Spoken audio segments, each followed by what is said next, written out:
Joining us now for our weekly conversation, one of our favorites, Bret Baier, anchor of Special Report on the Fox News Channel. Hello, Bret. Good morning to you. Hey, guys. Morning. Okay, listen, I want to start off right away getting into this Hillary thing, because it seems to me that I was listening to Charles Krauthammer on your show last night, and it seems to me that, you know, what you're getting down to here is a real question about whether or not she signed this departure agreement when she left the State Department, a departure agreement that required her to turn over sensitive documents and emails. And if she didn't sign it, then she violated the law. If she did sign it but didn't turn over the emails, then she was violation of the law. I mean, this could be a real legal problem, couldn't it? Yeah, it's called the OF-109 form, and you know, it's just part of departure from one of those positions, and you know, it is potentially a problem. State Department wouldn't answer the question yesterday, and a number of different ways, a number of different times, dodged the question. So we don't know whether she signed that form or not.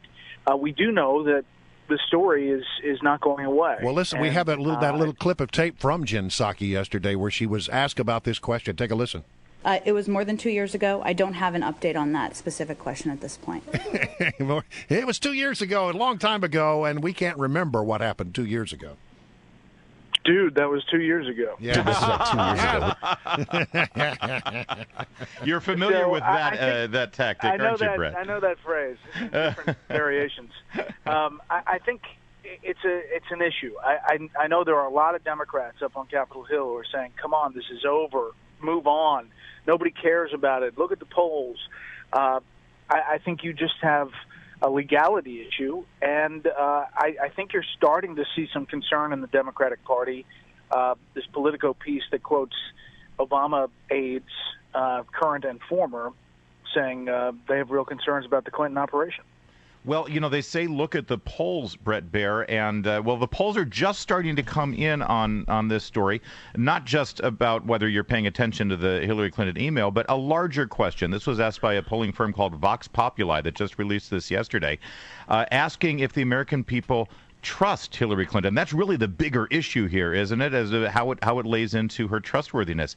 52% of Americans don't trust Hillary Clinton, according to this latest poll.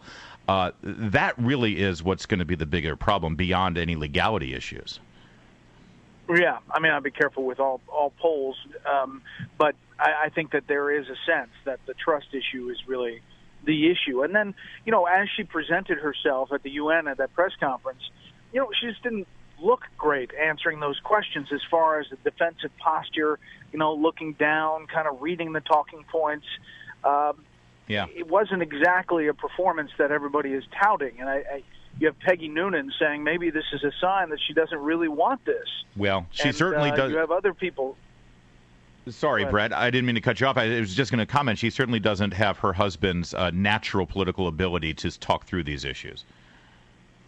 Yeah, and I think that's, you know, part of the problem. But legally, I think that there's still a lot of questions that have yet to be answered, and a lot of questions about security of that server.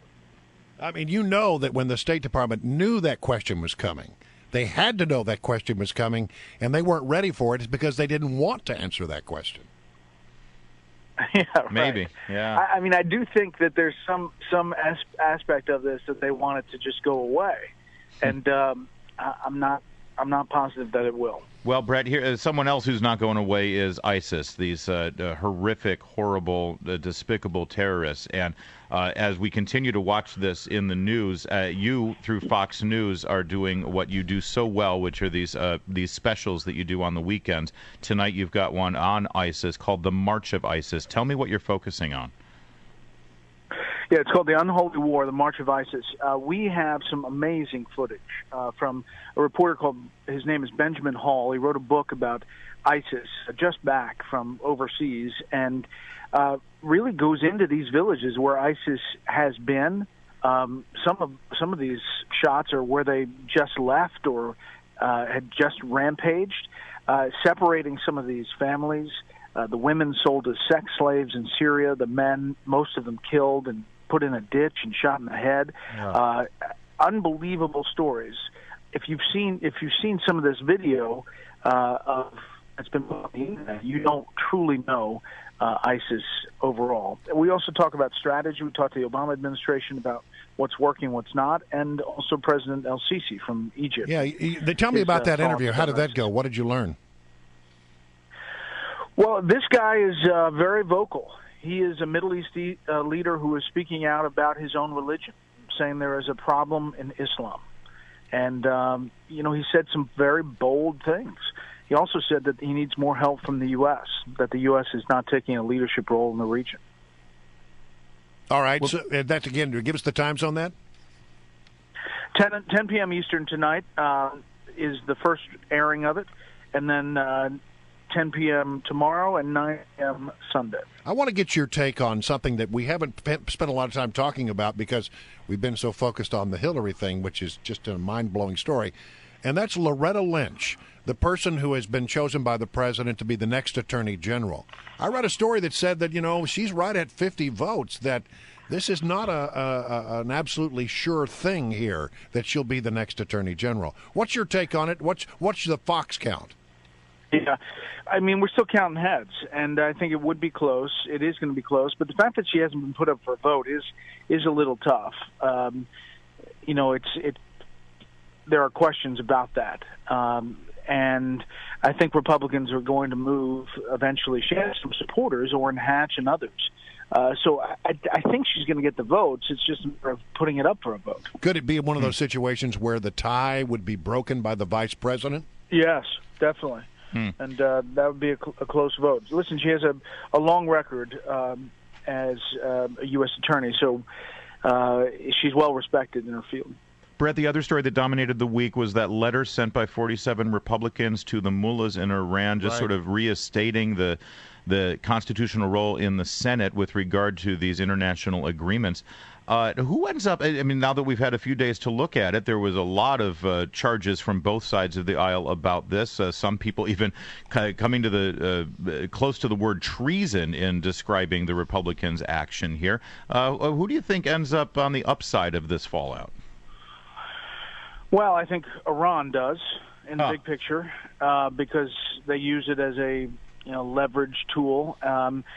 Listen.